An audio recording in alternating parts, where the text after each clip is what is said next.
watertight integrity and importance of keeping it within the ship. Introduction.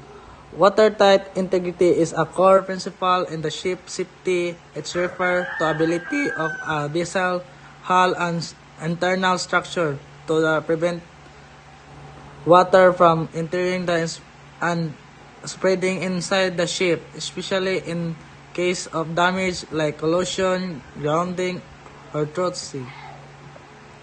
Ang watertight integrity ay ang pagpanatili ng mga harang at pagsasara sa loob ng barko upang hindi kumalat ang tubig sa ibang bahagi kapag mayroong mga nasisira. Magkaroon ng butas sa ganyan ay manatiling lulutang ang barko. Watertight integrity. Watertight integrity is a ship's ability to keep water out and preventing flooding.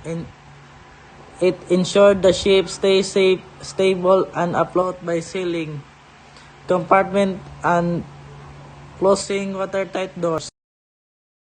Why it's important? Number one, prevents flooding. If water enters one compartment, watertight bulkheads stop it from spreading to another area. It's help keep the ship afloat, maintain stability and control water inside the ship can shift weight and cause listing or even capsize. If dili example, buslot ang isa ka compartment, then o dili kuanda yon ang compartment o dili o walay ka ng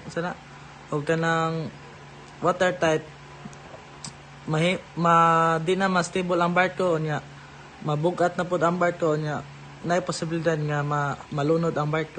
Why it is important? Number 3, protect lives. Crew and passenger depend on the ship staying afloat long enough for evacuation or rescue if needed.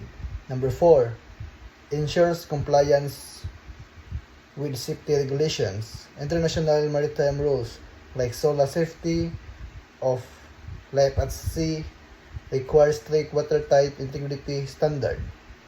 Consequences of poor watertight integrity: rapid flooding of multiple compartment, loss of buoyancy, structural failure, ship sinking, historically seen in disaster like RMS Titanic sinking.